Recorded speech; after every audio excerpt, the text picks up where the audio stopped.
Alright, masking is a powerful tool in Photoshop. So I'm not going to explain a lot, but let me just show you how this works, because it is the reason why I recorded this video. So now, the first way of using masks in Photoshop, removing background. So you can remove a background from an image using masks. So I have my guy here. He was like jumping, and I want to remove a background from him. I know this image, you may think this image doesn't have background, but it has got a white background. I think you can see if I turn off the background. So let me switch it back. I will turn it off when I'm done.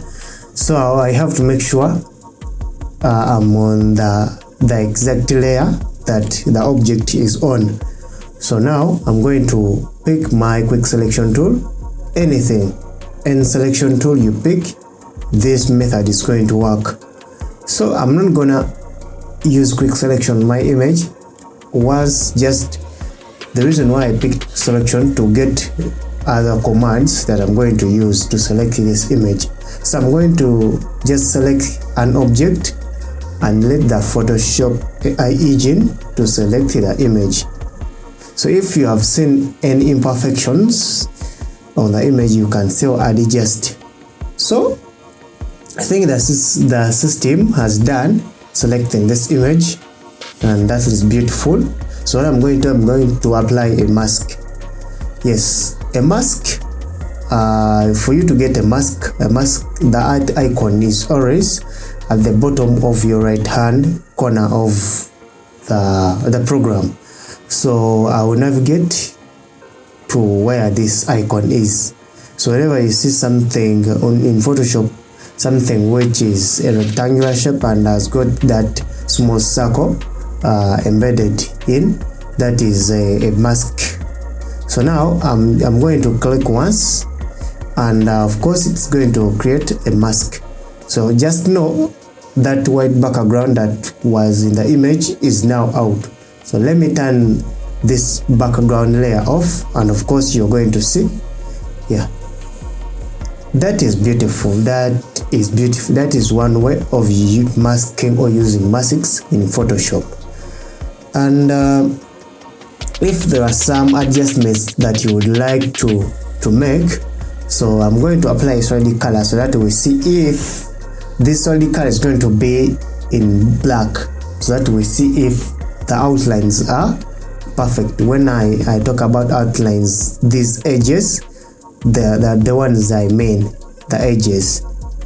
So what I'm going to do is I'm going to go to my layers here, the layers panel. I'm gonna hit click on this plus icon. I'm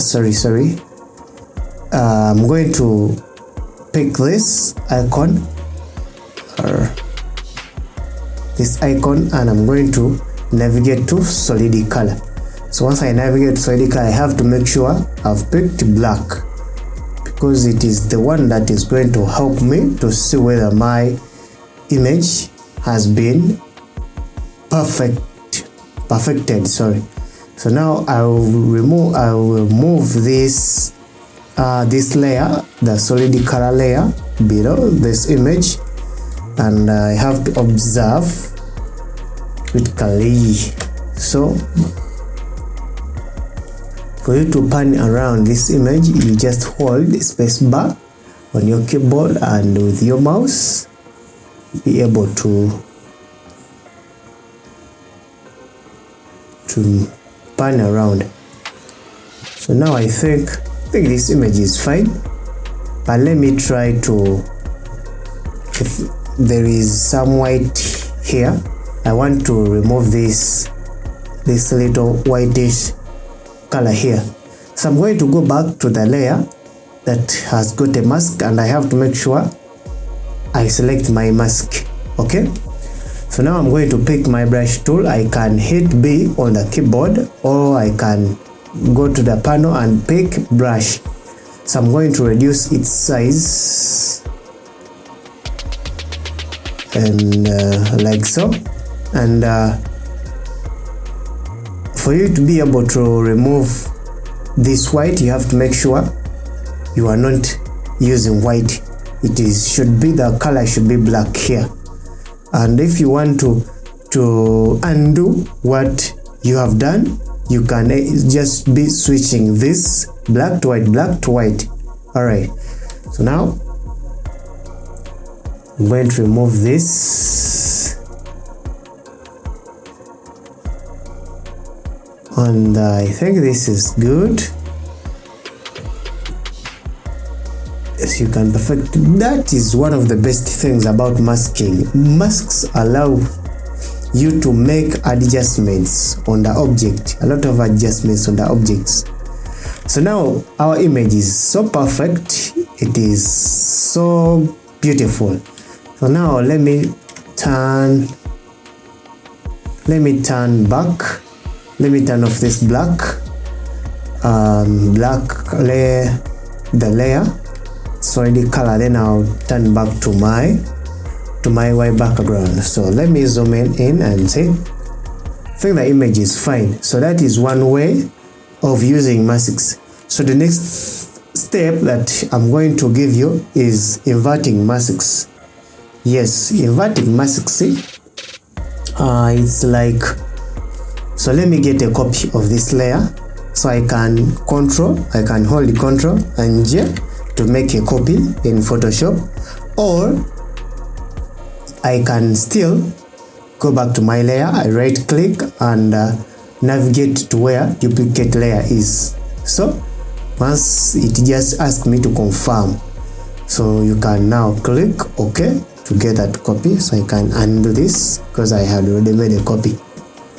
And the next step is inverting masks. All right, so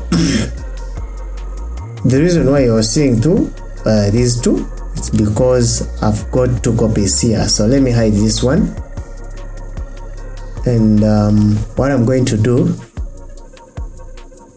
as I want to make changes to this image. So if this is now the image, I'll click on the mask. Yes, I'll click on the mask, and I'm going to hold Control on my keyboard with I to invert the mask. I think you're seeing it.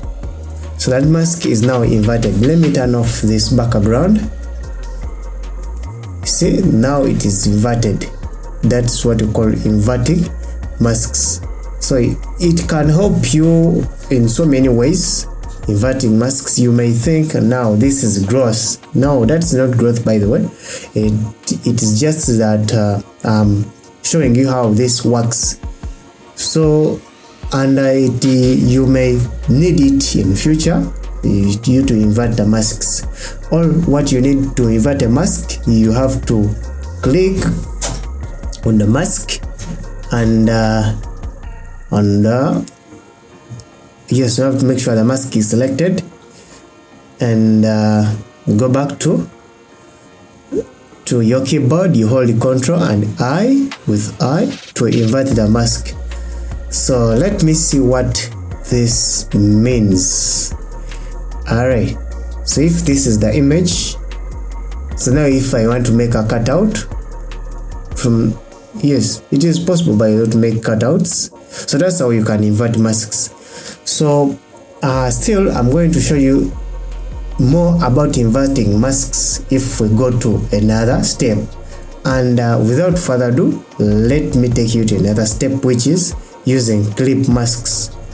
So now if this is my image,